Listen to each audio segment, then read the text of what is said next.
My name is Alicia Shapiro with AInews.com, and welcome to another episode of our Driving Tomorrow, Conversations with Industry Leaders, where we explore the latest developments and newest innovations in the world of artificial intelligence. Today, I'm excited to be speaking with Kostas Kallitsis, a Royal Academy of Engineering Enterprise Fellow at the University of Cambridge and the visionary behind Torus Network, an experimental AI-driven ecosystem exploring the future of autonomous, decentralized intelligence.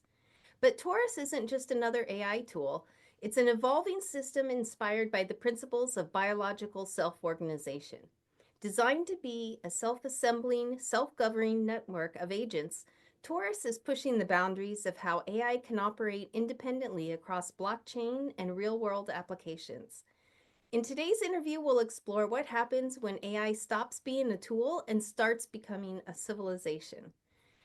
Kostas will walk us through the mechanics of emergent systems, how Torus sustains itself without human oversight, and what this means for the future of intelligence, autonomy, and innovation.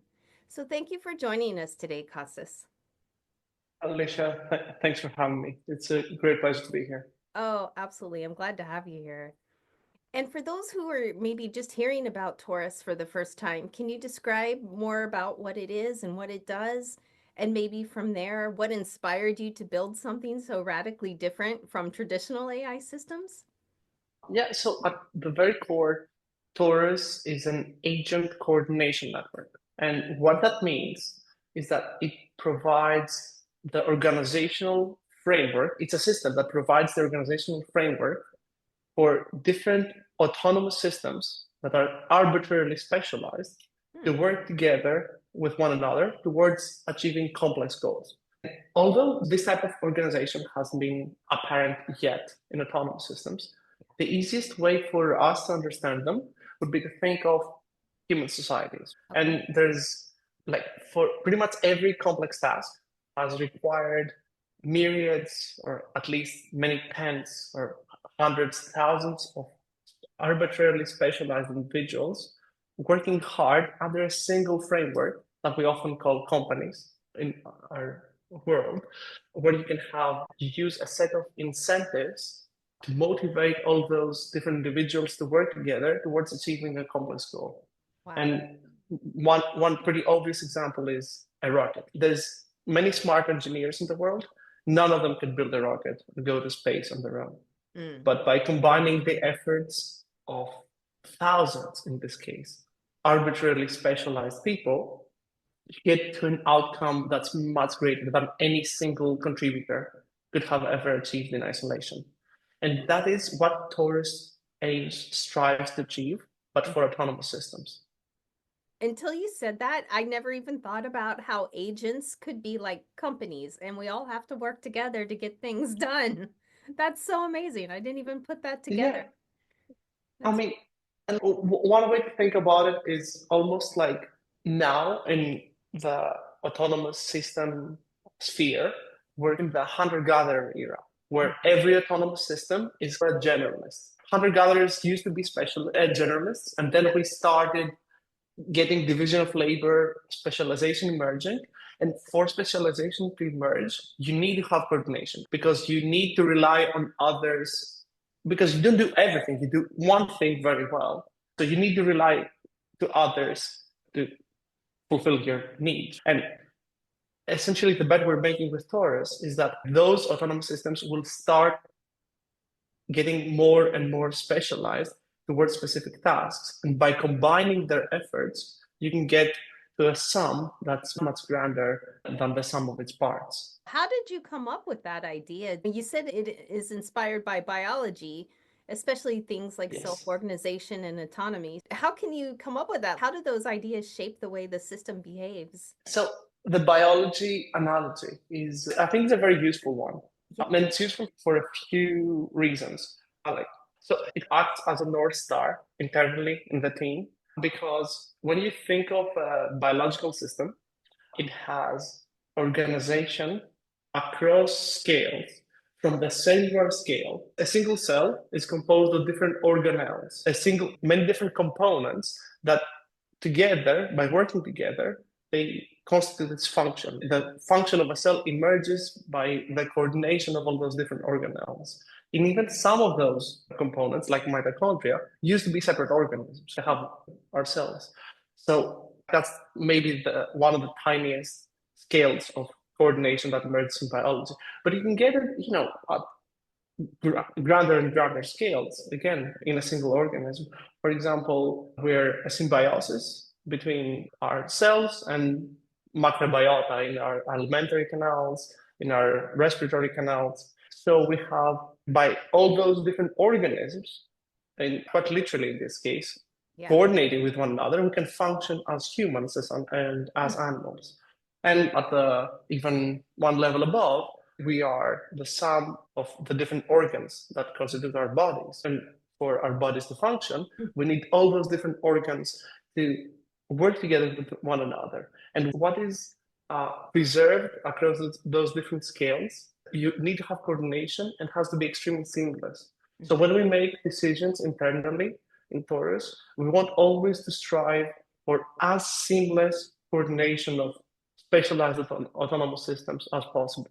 And that was one of the main motivations behind using this biological analogy. Yeah. It's just an interesting idea. I hadn't heard anyone describe it like that before. It's really cool to think about that. It makes much more sense when you think about it in that way. Yeah. It's wild. It's wild. It's cool. I think it's really neat. With agents being able to evolve and delegate control, how do you build in the safeguards of which is maybe unpredictable, the unpredictable part of what makes the systems work? So how do you help build in those safeguards with all these agent networks? That's a very good question.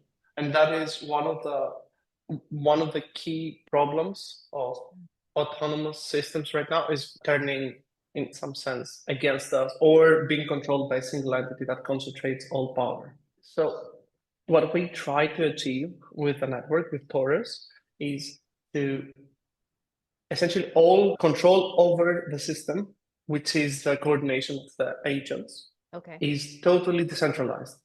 So every token holder has, in some sense, voting power. By holding the Torus token, you have voting power over what the agents are going to be permitted to do. So when we get the scale and the tokens are evenly distributed, or they will never be even distributed, there's always people that accumulate more and people that have less. But if they're sufficiently distributed, then the control over the protocol will be sufficiently distributed as well. So the network can, in theory, do bad stuff. But that would only happen if the majority of the token holders want to do bad stuff. So it's a safeguard that you have to assume that most people will not want to destroy the world or something. Yeah. What a unique way to look at that.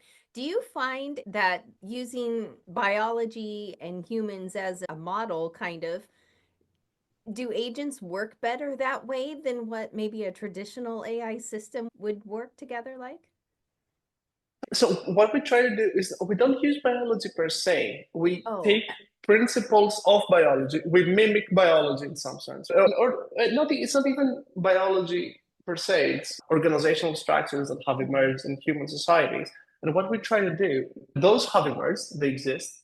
And what we try to do is try to adapt them to autonomous systems. And we have created a whole layer one blockchain for this specific purpose. So we can discard whatever bits of human organizational structures either do not translate or are not necessary for autonomous systems, and then add tiny bits that would make it, for example, communication can be natural language, can be other stuff amongst autonomous systems. Put arbitrary barriers into, we want the network to have maximal expressiveness, to be able to adapt as much as possible in some sense. And I've heard you describe that maybe the foundation of the Torus system is the stake root. For those who are maybe less familiar with that concept, how does the stake keep everything aligned and running smoothly, even without the centralized control?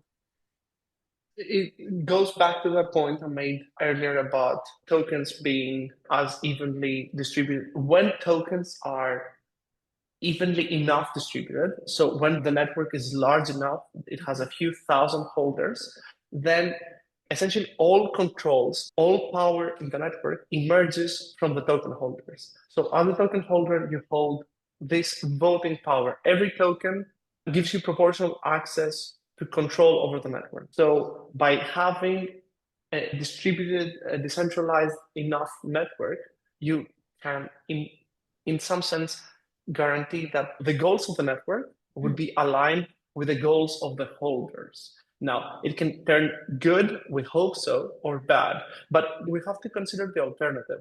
The alternative is that there's a single corporation that controls everything. It controls the coordination, it controls the agents. So at least what it's very hard to have guaranteed alignment, and it's an open scientific problem. Nobody has been able to solve this problem. People say, just trust us, we're good.